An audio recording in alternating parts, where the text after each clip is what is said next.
While Austin Burt Clothiers is shutting its doors, this isn't necessarily the end for Smith.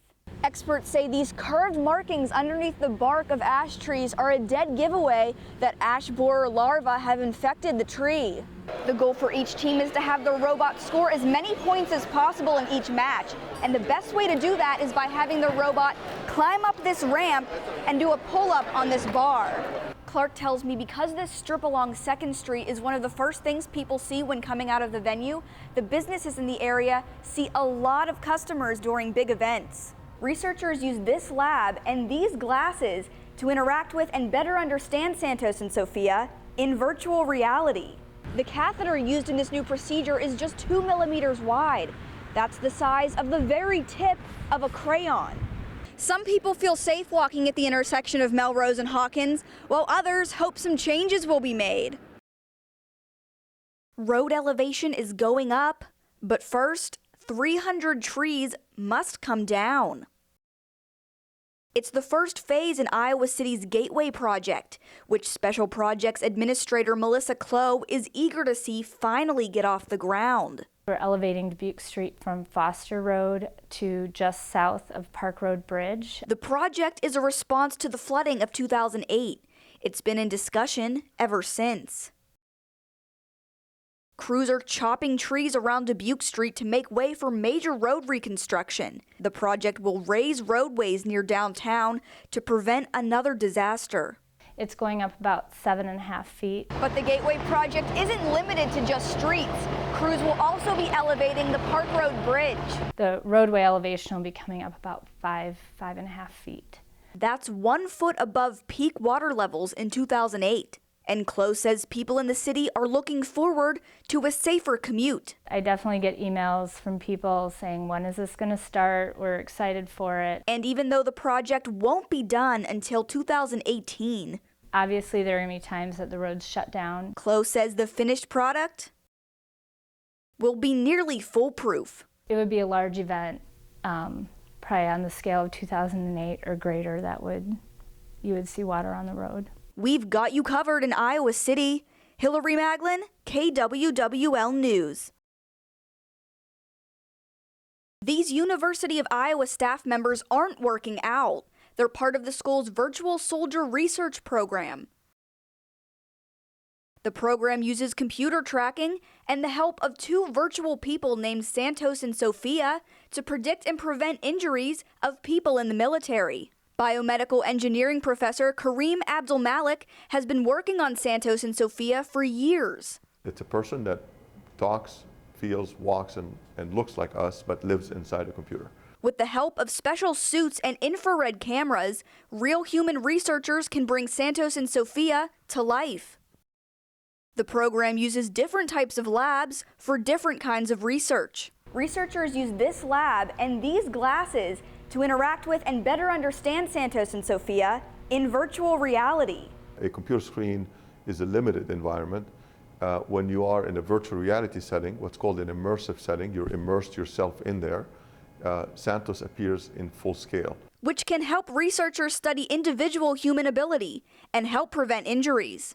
And Abdul-Malik is proud his work is being used for something so beneficial. It's fantastic. It's a great feeling. But I also can tell you that it's just scratching the surface. We've got you covered in Iowa City. Hillary Maglin, KWWL News.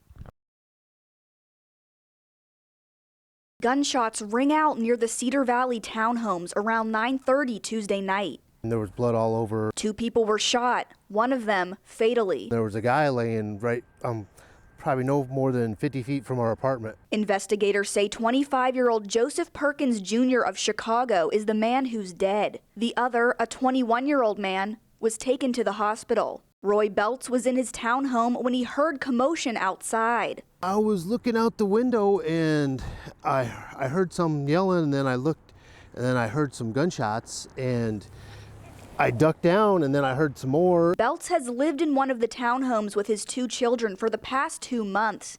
He says there are a lot of other families with young kids who live in the neighborhood, and knowing they may not be safe is scary to think about. It's weird people just are so violent like that. Though Belts hasn't lived in the neighborhood long, I've heard people say that it gets kind of crazy here. he thinks the violence he's seen is unacceptable. The neighborhood's changing, and I don't know from what. Experts say it's been a long time coming. Emerald ash borers have been found at the University of Iowa. I don't like that at all. It's bad news for the 560 ash trees around the school. It is a very troublesome pest for ash trees. It kills them all. Ash borers tunnel through the tree's bark, cutting off water and nutrient circulation to the limbs. Experts say these curved markings underneath the bark of ash trees are a dead giveaway that ash borer larvae have infected the tree. Woodpeckers around the trees is another sign of ash borers. The woodpeckers sense that the borers are in here and they wear the bark off. Many of the ash trees here in Gibson Square on campus have traces of woodpecker damage in the bark and will be removed. One tree has already been cut down, which upsets some students. It kind of makes it concerning for such an urban area that needs trees in it to help the air around the place. I think it's really sad, especially just because trees add such a nice part of nature for the campus. But experts say it's not as bad as it seems. 93% of our trees are still alive, so we still have a pretty good canopy. The school says it plans to replace ash trees with different tree species over the next few years. We've got you covered in Iowa City. Hillary Maglin, KWWL News. $75 for each year of perfect attendance. $100 for taking 4 years of the same foreign language.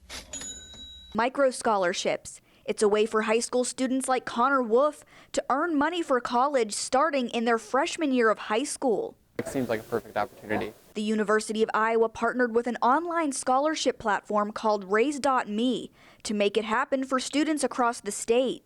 A lot of students fear that college is too expensive, and this is something that can boost them and say you'll get money back for this. Students who sign up for the program are rewarded money for certain classes or activities they get involved in. They can earn up to $1,200.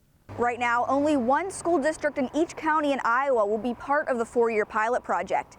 In Lynn County, it's the Cedar Rapids School District, including Jefferson High School. That money is guaranteed to students if they attend a participating college.